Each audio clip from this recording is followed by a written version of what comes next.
তদন্ত কৰক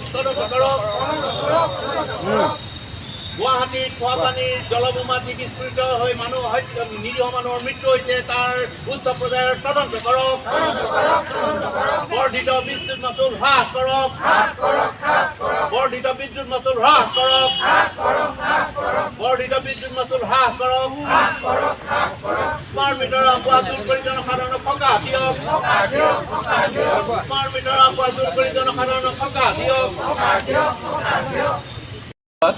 আজি আমি গুৱাহাটী মহানগৰ ৰাষ্ট্ৰবাদী কংগ্ৰেছ দলৰ তৰফৰ পৰা গুৱাহাটী মহানগৰীৰ মূল তিনিটা সমস্যা লৈ ৰাইজৰ সমস্যা লৈ আমি আজি ইয়াত অৱস্থান ধৰ্মঘট পালন কৰিবলৈ ওলাইছোঁ। 11 বজাৰ পৰা 1 বজালৈ আমি অৱস্থান ধৰ্মঘট পালন কৰিম। আমাৰ মূল দাবীকেইটা হৈছে বৰ্ধিত বিদ্যুৎ মাচুল হ্ৰাস কৰি জনসাধাৰণক সকাহ দিব লাগে। 2 নম্বৰতে বিদ্যুৎ বিভাগে যি স্মাৰ্ট মিটাৰ বহুৱাই ৰাইজক জ্বলাকলা খুৱাইছে, স্মাৰ্ট মিটাৰৰ নামত ৰাইজক হাৰাশাস্তি কৰিছে, তাৰ এই আফৱাহবিলাক দূৰ কৰি নিৰাময় কৰক, নহ'লে পুৰণা ব্যৱস্থা বাহাল ৰাখি জনসাধাৰণক সকাহ দিয়ক। আৰু গুৱাহাটীৰ খোৱাপানীৰ সমস্যা সমাধানৰ নামত যি নিম্নমানৰ কাম কৰি ইতিমধ্যে আপোনালোকে গম পাইছে যে ইতিমধ্যে জল বিস্ফোৰণ হৈ নিৰীহ মানুহৰ মৃত্যু পৰ্যন্ত বৰণ কৰিবলগীয়া হৈছে। এই গোটেই কথাখিনিৰ উচ্চ পৰ্যায়ৰ এটা ন্যায়িক তদন্তৰ দাবীত আজি আমি ইয়াত সমবেত হৈ NCP দলৰ গুৱাহাটী মহানগৰ শাখাৰ উদ্যোগত আমি সমবেত হৈ ইয়াত দুঘণ্টীয়া ধৰ্মঘট কাৰ্যসূচী পালন কৰিবলৈ ওলাইছোঁ। গতিকে আমি চৰকাৰলৈ অনুৰোধ জনাইছোঁ, 101 সমস্যাটো আছেই, কিন্তু গুৱাহাটীৰ এই মূল সমস্যাকেইটা তেওঁলোকে সমাধানত গুৰুত্ব দিব লাগে।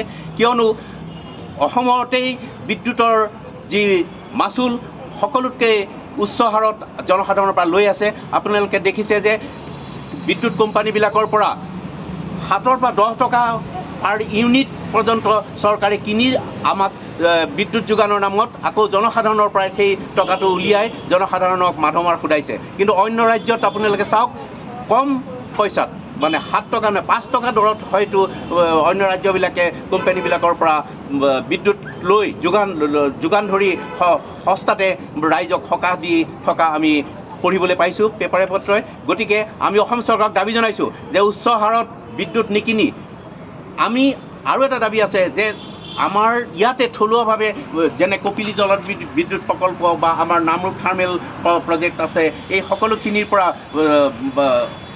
বিদ্যুৎ উৎপাদন কৰি ৰাইজক সকাহ দিব পাৰে কিন্তু তেওঁলোকে সেইটো নকৰে। গতিকে আমি জনসাধাৰণৰ সকাহ দিব পৰাকৈ এই কল্যাণকামী যদি ৰাষ্ট্ৰত চৰকাৰখনে জনসাধাৰণৰ কল্যাণৰ কাৰণে কাম নকৰে তেতিয়াহ'লে আমি তাৰ বিপক্ষে মাত মাতিবলৈ আমি জনসাধাৰণক সজাগ কৰিছোঁ।